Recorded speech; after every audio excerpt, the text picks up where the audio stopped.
Welcome back, everyone. I figured out what the problem was. It was actually pretty simple. Let me show you what it was. So I imported this stuff. So I imported the React with add-ons instead of the normal ReactJS file. And I was looking at this, but actually react.addons.css transition group is what I wanted, which makes me feel kind of silly that I didn't see that. But anyway, what I did was I went back to page admin and renamed that stuff, which is proof that you can use this kind of syntax for this. And let's have a look what that looks like. Let's have a look what that looks like. Okay, so I don't think there was any animation as loads, but if you create new elements like this, or you delete them, woohoo! That's pretty cool, hey? I thought that was pretty cool. Anyway, that's pretty cool animation. Let's play around with this a little bit. Let's make some interesting things.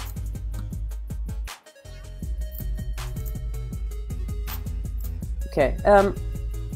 So the styling we have here, I mean, maybe let's change these just to make sure that we have the flexibility to do this. So transition name page and refresh. Let's load that in. Yeah, that still works. Okay. Now we can shorten these probably, because I think it would look better if it was shorter, to like 150 milliseconds. That seems fine. And opacity, I do want it to fade in, but I want it to go from margin left minus 50% to margin left 0. I think that would look cool. And then margin left 0 in the beginning of leave to margin left 50%. So it slides in from the left and it slides out to the right. And we have to adjust these again because they have to correlate with the values in the transition group element. Okay, let's refresh this. Delete. Oh, that didn't work exactly. That's pretty weird. What if we change this from margin left actually to padding left? That might be better. Because I think maybe these are block display. Oh, they're list item display. Obviously, because they're list items. Well, that's not exactly. Oh, we're only transitioning opacity. Okay, let's change this to transition all and go back to margin.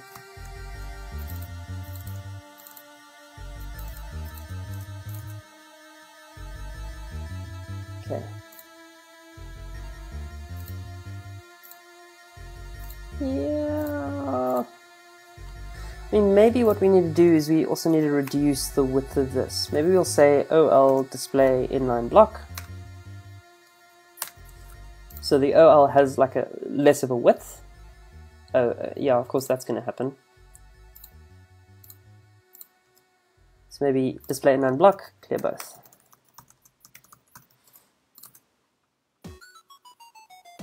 Whoa, clear both.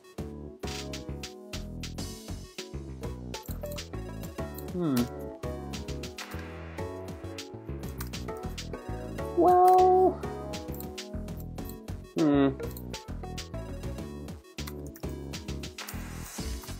I hate floating stuff.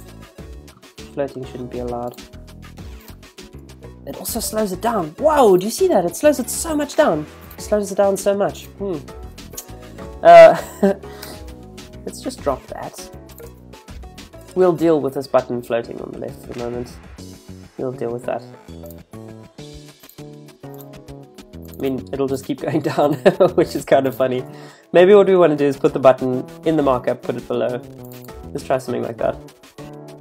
Because it's being very silly. Very, very silly. Or, tell you what we do. Let's just put it in a div. Like we had before. I mean, we really did try to do this before, but anyway. That'll make that div that the button's in for width. Okay, here we go. Yay! Add some, delete some. I think that looks rad. I think that looks pretty cool. Okay, there's that, but there's another thing that we can do as well. We can do a transition group around the whole element.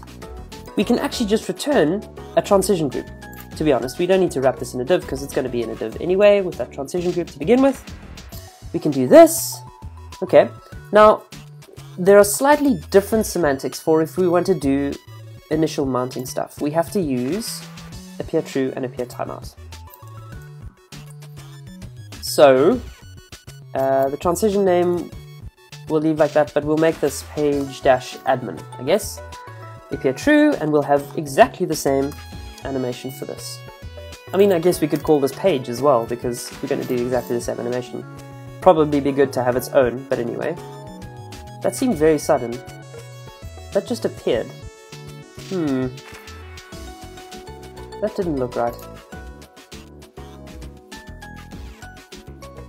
Tell you what, also for formatting purposes, I'm going to format this similarly to how they have it, because I think that looks cool. So let's do this, and let's put the stuff in the middle here. Okay, we have this transition group, but it doesn't seem to be working. Let's make this really long, like 500, and give this page admin, and just copy the styles with like a longer transition. Oh, I know why! I know why!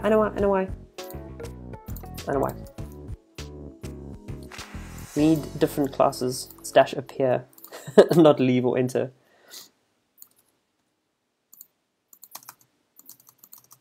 Okay, so let's copy this. In fact, let's copy the enter stuff. And the interactive stuff. Interactive. And let's rename this to page-admin. Oops, page-admin.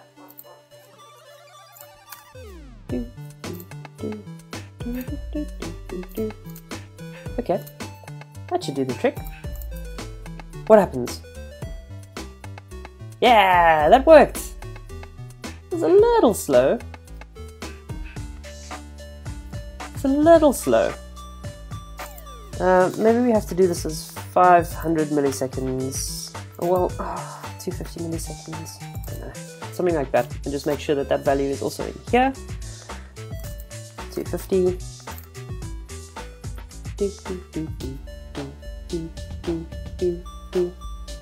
Sort of works. I mean, it animates that stuff, right?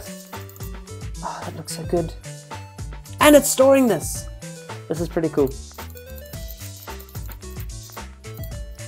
Okay, so this is sort of the most I want to do with this library's animation. I keep on hitting Command Save. What? Why am I doing this? Stop it! I keep on trying to save this browser page. Such habit. Okay, so this is kind of the most that I want to do with this aspect of animation. I don't think there's a lot more here. You can customize the classes that you have in here. Animating 1 or 0 items. What does this actually do?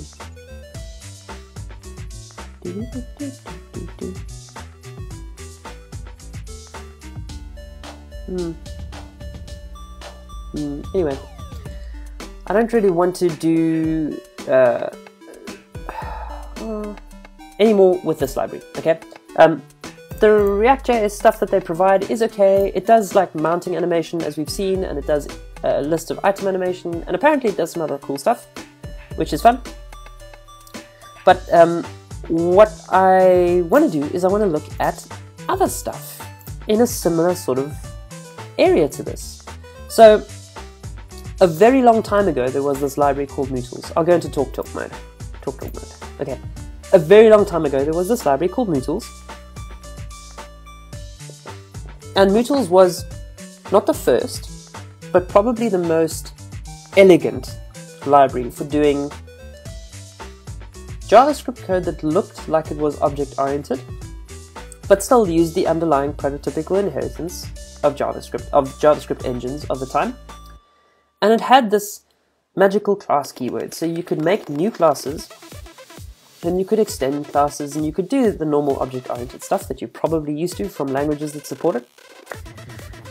And It was a very clean code base. Then what happened was everyone on the Mutants team got hired by Mozilla or Facebook and a few other places. But many of the members of the original core team of Mutants went to Facebook and today work in the ReactJS team, which is pretty cool, or generally front-end at Facebook. And there was this thing at the time called Mutals Art. Maybe I can find it on GitHub. GitHub Mutals Art. And this was a set of classes. Wow, lots of forks of this, and the original stuff is probably pretty dead. But I'll go to this one. Maybe this is a live fork. No, looks like just a mirror. A lot of work many years ago. But what this was a set of these classes compatible with Mutals that allowed you to do vector art in JavaScript. And it abstracted to SVG and to VML for IE compatibility, but it would let you do vector art and you could attach events to it, and it was awesome, pretty awesome. And I was looking for this the other day and discovered that there was this port to React components.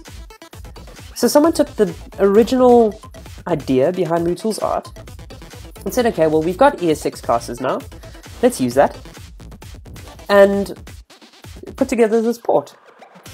And you can use the same shapes that were supported in Mutals Art, and basically you can compose vector art in component form, in ReactJS component form.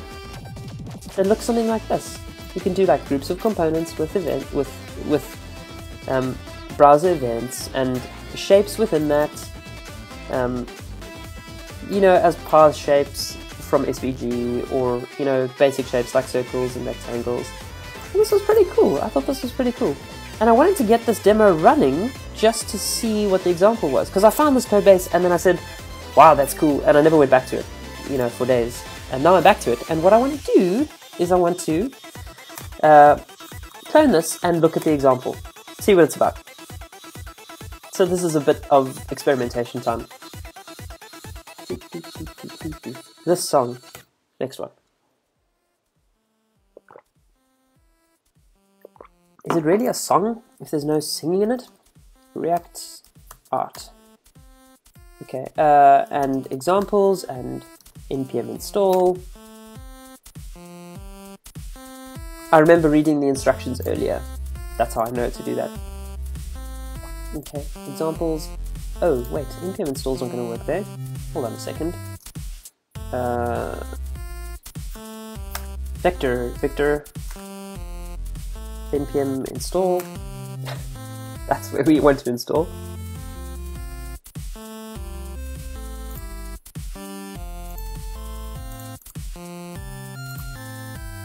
While we're waiting for this, how's everyone doing?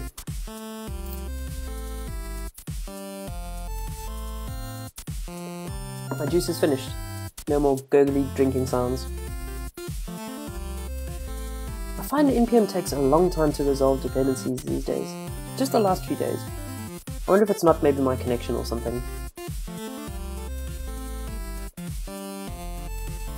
Anyway, so I just had a brief look at this. This example is set up with Webpack, and to be honest, I don't really understand Webpack very well yet. I haven't dived into it, and I need to do some research, which is why I've been putting off a show about just that for a long time.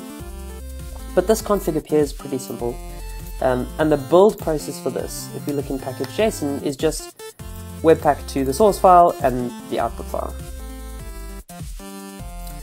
So once this stuff installs, we should just be able to say npm run build, or in fact even, can we just do npm build? Probably npm run build is better. Oh, and this is going to install the... Anyway. So we'll just be able to say npm run build, and this should output the bundle.js file, and then this HTML file loads that bundle.js file in. So I'm hoping there's a problem. Npm install up. do do do do do do do do do do. npm install gulp. npm install -g gulp CLI. Maybe I need to have gulp installed globally. Is that even how to do it? Gulp.js.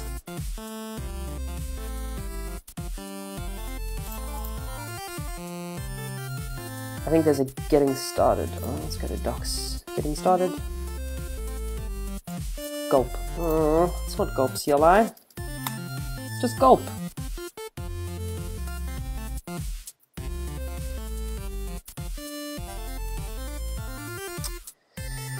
Because I think maybe this library depends on having gulp installed already, so maybe I'll do a pull request to update docs.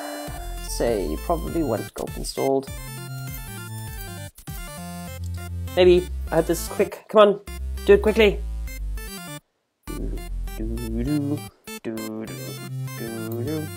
And I fully expect this to render some SVG concoction with mouse events that we can check out the linking of that too, maybe check out the construction of it.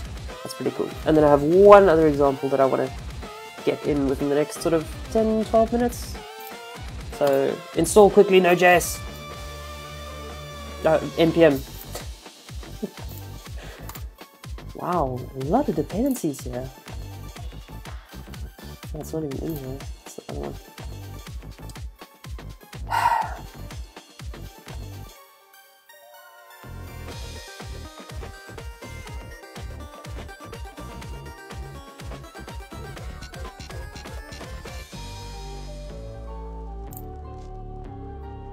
This takes so long. Feels like I have dial-up internet or something. Anyway, yeah, I'm pretty happy with this transition group stuff. That it works as well as it does, and that the creation stuff was as easy as it was, because this was really easy to set up. It's weird how you can make this assumption with stuff. You can say like, okay, assume no fields are filled in. Assume there's going to be no form, it's just a button that creates it. And then creating it is so easy. Because it does like no work.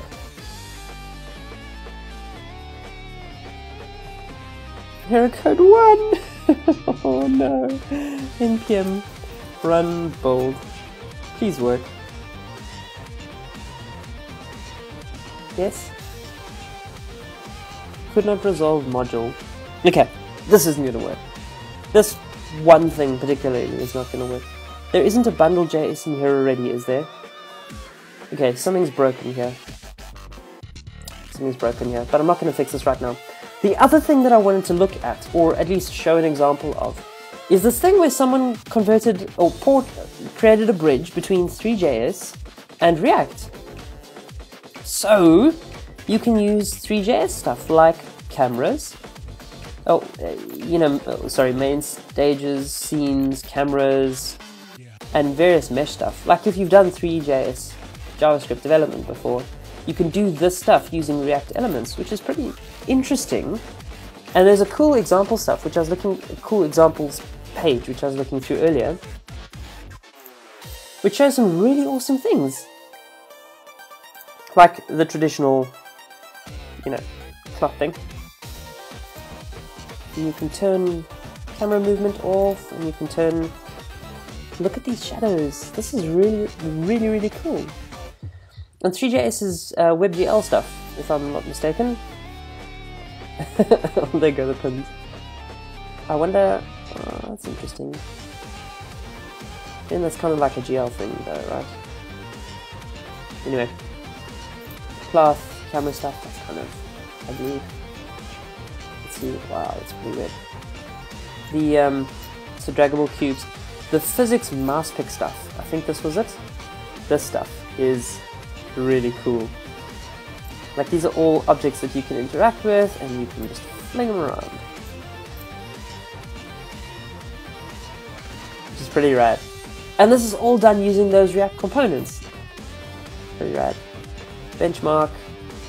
Okay, so on my machine while streaming, it's doing between 25 and 35 frames per second it appears, with 200. 3,000 bodies, it's doing no frames per second. I'm just going to close that quickly because I'll drop frames. Anyway, I think that's all I really wanted to look at tonight, so it's probably going to be a much shorter episode than usual. But I thought it was a lot of fun. We created a new a way to get new elements in here. We had a look at loading in the React with add-on stuff to get the transition groups going, and we've got animations for feeding in and for even reloading the page, and some work that I did not on camera, but using the local storage means that the stuff works really well, and we don't have to keep on running or restarting the WebSocket server to get the stuff just tested locally, which is pretty cool. I think that's pretty cool. And I may write about this stuff. Maybe fun. I think tomorrow I'm going to come back to this ReactJS stuff, but probably, I don't know, I need some new subject matter for this. I'll probably look at applying some material design to ReactJS components, or like styling them with material design in mind, because I think that's a pretty interesting topic and I want to get into that. So if you want to see that, then by all means, come along. I'm going to be here like an hour ago your time, or 52 minutes ago your time. Or if you want emails about when I go live, then just like on Twitch, I think it's like, or sub, or favorite, or whatever it's called. Follow, I think it's follow. Follow on Twitch and you'll get emails about this stuff. Or check Twitter, I tweet about this stuff there as well. And if you have topics that you want me to cover, then say them here in chat, or say them on Twitter. I'm also assertchris on Twitter, so say them there, and we can look at doing them in future shows. I'm going to go now though, so thank you very much for being here. Questions and the input's been great.